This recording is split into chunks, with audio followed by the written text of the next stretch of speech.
On aurait dû envoyer l'autre là. Comment il s'appelle? Pascal Pro là-bas, là, qu'il aille voir un peu c'est quoi d'être dans un endroit où les bombes tombent.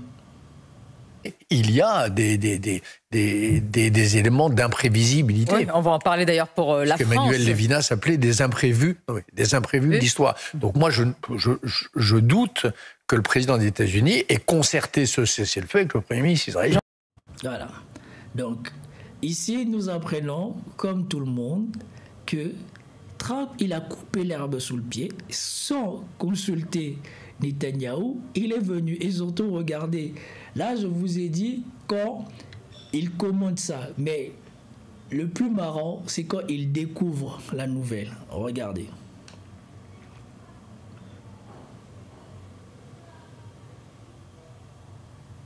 Désormais effectif, a-t-il dit, entre Israël et l'Iran. Nous le verrons dans les faits. Le président américain qui précise que la guerre aura duré 12 jours. Vous aviez dit merci au président Trump après les frappes américaines sur les sites nucléaires iraniens. Est-ce que ce matin, vous le remerciez également pour le cessez-le-feu? Je lui ai dit merci il y a 3 jours. Aujourd'hui, je lui dis de quoi je me mêle.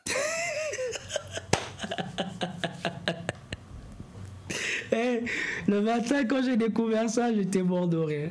Et dit voilà la gratitude de ces gens.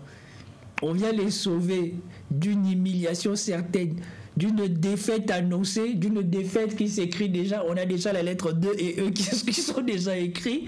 Et voilà comment ça confirme ce que disait, comment il s'appelle déjà, Bassem. Voilà ce qui confirme les paroles de Bassem. Ces gens-là, ils servent à rien. Ils servent qu'à chercher des problèmes. Après, à pleurer que les États-Unis viennent les sauver. Et quand tu viens les sauver, c'est encore les premiers à t'insulter. Voilà. Donc, on vient sauver son pays, là, qui est en difficulté. Et voilà qu'est-ce qu'il dit. De quoi je me mêle? De quoi il se mêle? C'est pas Netanyahou. Dans l'acceptation du cessez-le-feu, là, qu'on va dire, on va voir quand Netanyahou il a accepté. C'est pas lui qui a dit qu'il remercie Trump et qu'il avait appelé Trump à participer depuis longtemps. C'est pas eux qui ont appelé Trump depuis qu'ils se sont rendus compte qu'ils étaient incapables de endommager avec leurs simples moyens à eux, d'empêcher l'Iran de continuer avec ses centrales nucléaires. C'est pas eux qui ont appelé Trump. Et de toute manière, depuis le début, nous savons que ce n'est pas eux qui ont le dernier mot. C'est Trump qui a le dernier mot. Alors, on a perdu un peu le fil de l'action depuis que Trump il avait réussi à imposer le cessez-le-feu à Gaza. Mais depuis là, Netanyahou a repris ses activités. Nous avons vu que voilà, il a servi à faire le sale boulot, comme dit Merckx, à faire le sale boulot de l'Occident. Et comme dit beaucoup de gens en Occident, il a commencé à faire leur sale boulot, donc ils étaient contents. Et maintenant que voilà, c'était la deuxième défaite successive qu'allait subir l'Occident. Là, même s'ils l'ont découvert, ils sont en train de le maquiller autrement. On a vu que c'est encore une défaite de l'Occident. On a vu qu'Israël, avec tout l'armement de l'Occident, s'est fait taper par des missiles fabriqués par les Iraniens. Même pas fabriqués par les Russes ou les Chinois, par des missiles propres aux Iraniens. Donc c'est l'armement américain qui n'a pas réussi à terrasser l'armement iranien. Et quand on voit la puissance de budget d'armée et la puissance militaire, eh ben on se pose des questions. Et c'est là qu'on voit concrètement que nous sommes en train de basculer, le monde est en train de basculer, c'est que les gens ils ont connu avant. Alors en termes de moyens, en termes de volume, les États-Unis restent toujours impressionnants, comme Israël reste toujours impressionnant avec son aviation. Mais on a bien vu que voilà, ils ont beau avoir l'aviation, au rythme où ça allait, il n'allait plus rester grand-chose d'Israël. Il n'allait plus rester grand-chose d'Israël. Surtout quand on voit... attendez. Je ne sais pas si je l'ai sauvegardé. La frappe iranienne de ce matin-là, quand vous le voyez tomber, ça, même vous-même, vous avez pitié pour eux. Et vous-même, vous comprenez que non, là, si ça continuait, c'était cuit. Israël allait pas continuer. Alors, on va d'abord finir l'intervention de BHL et après on va rechercher l'image de la frappe israélienne quand elle tombe. Vous-même, quand vous allez voir, vous allez comprendre pourquoi il était urgent de sauver ces gens-là. Qu'ils ont beau faire la bouche, ils savent bien que ce que Trump a fait là, c'est leur sauver les miches. A donc annoncé. Aujourd'hui, je lui dis de quoi je me mêle, franchement. Qui est-il pour ordonner à Israël et à l'Iran, à Israël, à cesser le feu? Là, il y a quelque chose qui m'échappe, franchement. Qui est-il? C'est celui qui paye les chèques. C'est celui qui paye les chèques, c'est celui qui donne les armes.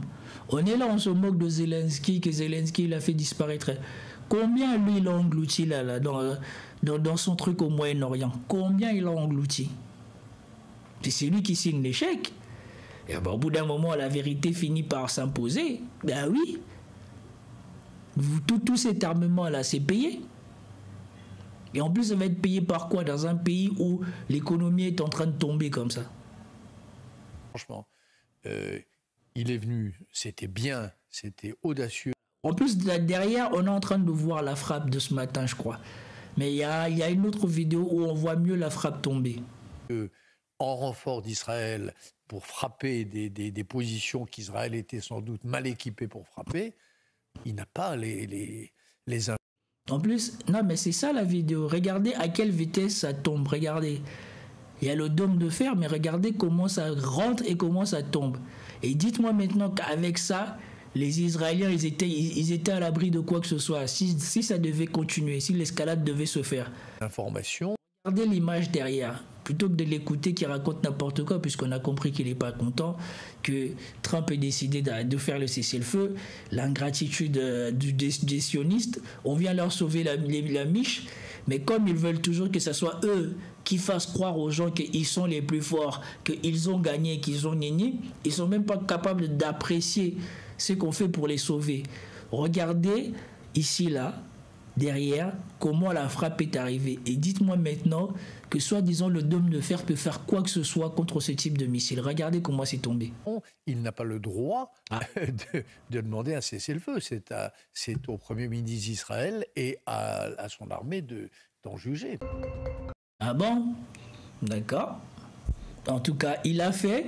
Et après mûre réflexion, je crois que les Israéliens eux-mêmes, ils ont dit, bon, on va accepter quand même, hein, puisque c'est...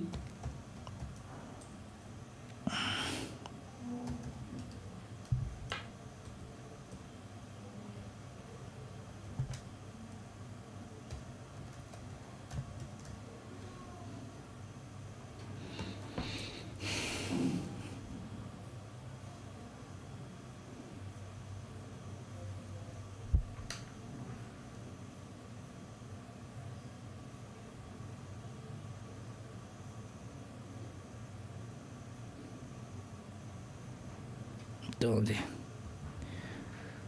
Je l'avais vu. Franchement, c'était impressionnant.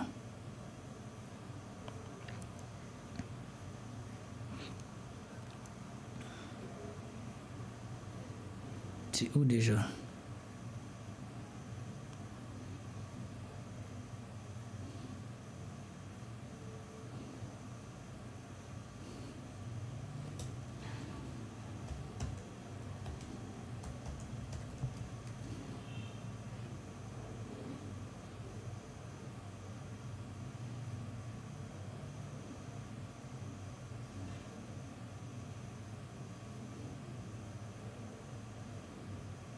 Voilà, c'est celui-là. Là. C'est cette frappe-là. Là. Regardez comment ça tombe. On aurait dit qu'il n'y a même pas de dôme de fer. On aurait dit qu'il n'y a même pas de protection. C'est là, et voilà le dégât que ça fait. Donc, autant Israël peuvent toujours fanfaronner que soi-disant, ils ont leurs avions pour attaquer l'Iran et tout ça, oui, mais d'accord. Mais vous... est-ce que vous pouvez empêcher les dégâts qui sont là?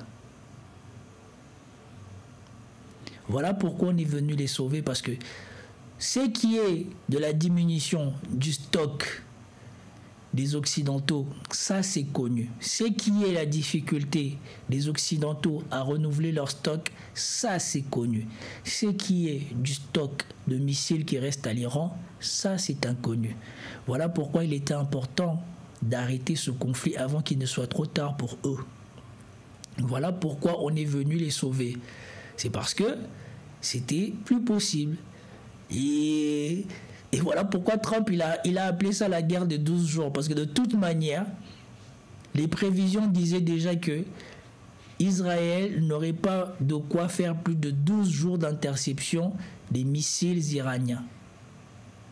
Voilà. Et donc là, on vous montre encore l'analyse de Michel Collomb qui disait que voilà, on essaye de nous faire croire que soi-disant Israël a gagné, que machin, je sais pas quoi. Non. La vraie vérité, c'est qu'ils sont à court de missiles ou ils vont bientôt être à court de missiles et qu'on ne pouvait pas faire ça plus de 12 jours.